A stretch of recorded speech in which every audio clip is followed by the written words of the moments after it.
नमस्कार दोस्तों, स्वागत है आप सबका हमारे नए वीडियो में। मैं हूं सचिन चौरसिया, आप देख रहे हैं द इन्फॉर्मेबल। तो आज हम आप लोगों को बताएंगे जो कि सबसे ज़्यादा सीटेट का फेवरेट टॉपिक है, अधिगम विकास, जिसको इंग्लिश बोलते हैं लर्निंग डिसेबिलिटीज़। इसमें से समझ लो पूछा ही जाता है 1-2 नंबर का, है ना। हर एग्जाम में जो भी शिफ्ट होती है उसमें 1-2 नंबर का पूछा जाता है। ठीक है, तो जानते हैं सबसे पहला हमारा जो डिसलेक्सिया है। अब ये डिसलेक्सिया होता क्या है?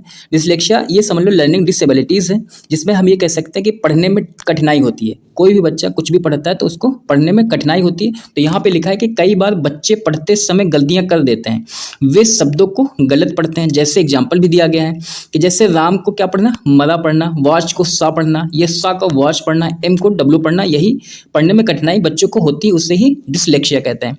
अगला जो है हमारा डिस्ग्राफिया है। अब डिस्ग्राफिया में क्या होता है? लिखने में दिक्कत होती है, तो लेखन संबंधित कठिनाई होती है। जैसे कई बार बच्चे लिखने में गलतियां करते हैं, एम को डब्ल्यू लिख देते हैं, डब्ल्यू को एम लिख देते हैं, यू को एन लिख देते हैं और ओ को क्यू लिख देते हैं, यही गलतियां करते हैं बच्चे। तो इन लेखन संबंधित कठिनाई को बोलते हैं डिस्ग्राफिया। फिर अगला है हमारा अप्रेक्ष्या। अप्रेक्ष्या क्या होता है? गामक संबंधित कठिनाई होती है। अब इसमें होता क्या है कि शारीरिक गतिविधियों को मुश्किल बनाता है।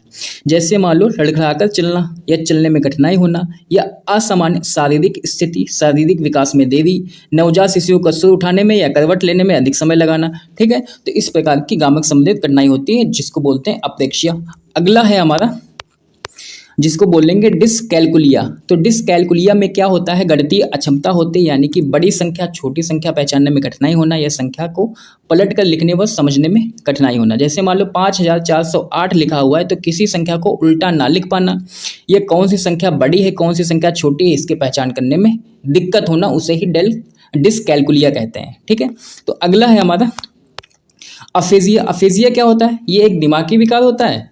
अब इसमें दिमागी या भाषा का विकार हो सकता है, जिसमें व्यक्ति बातचीत को प्रभावित करता है, जैसे थोड़ा बोलना या बातचीत करने में प्रभावित होता है, अधूरा बोलना, वाक्य को उल्टा सीधा बोलना, यही सब दिमागी विकार होता है, जिसको बोलते हैं अफेजिया।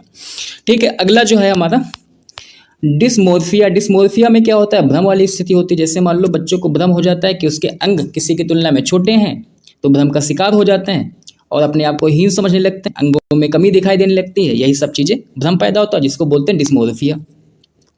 फिर अगला आता है हमारा नंबर 7, जिसको बोलते हैं अलेक्सिया। अलेक्सिया किससे संबंधित बीमारी होती है? पढ़ने से संबंधित। तो मस्तिष्क में किसी प्रकार की क्षति के कारण पढ़ने में अक्षमता। अब मस्तिष्क में कोई क्षति मतलब कमी होती है तो पढ़ने में कठिनाई होती है, या शब्दों के उच्चारण में कठिनाई होती है, या हकलाना या तुतलाना, यही सब चीज़ें होती हैं, उसे बोलते हैं अलेक्सिया।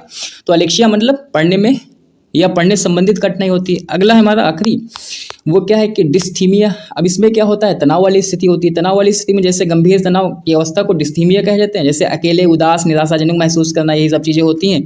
या हम कह सकते हैं कि छोटी छोटी बातों पे गुस्सा हो जाना, बहुत कम या ज़्यादा सोना, या ऊर्जा की कमी महसूस होना। तो सबसे ज़्यादा इंपॉर्टेंट इस क्वेश्चन को पूछा कैसे जा सकता है? जैसे मान लो कि डिस्थीमिया क्या होता है, तो हम कह सकते हैं कि तनाव वाली स्थिति होना। फिर अगला आता है, पूछा जाएगा कि अलेक्सिया क्या होता है, तो पढ़ने संबंधित कठिनाई होती है इसमें। छठा नंबर हमारा है डिस्मोर्फिया, इसमें भ्रम वाली स्थिति पैदा होती है। 5वां नंबर है हमारा अफेजिया, इसमें एक दिमागी विकास संबंधित बीमारी होती है। तो ये सब डिसेबिलिटीज़ हैं, जिसको हम कह सकते हैं बीमारी। डिसकैलकुलिया जो गणितीय अक्षमता संबंधित बीमारी होती है। अप्रेक्सिया गामक संबंधित कठिनाई होती है। तो बीमारी कह लो या कठिनाई, वही बात है। डिस्ग्राफिया में लेखन संबंधित कठिनाई होती है। पहला हमारा है डिसलेक्सिया, पढ़ने में कठिनाई होती है। तो अगर ये हमारा वीडियो पसंद आए तो इस वीडियो को लाइक और शेयर जरूर कर दें, और अगर चैनल पे नए हैं तो इस चैनल को सब्सक्राइब करना बिल्कुल ना भूलें। तो मिलते हैं नेक्स्ट वीडियो में, तब तक के लिए जय हिंद दोस्तों।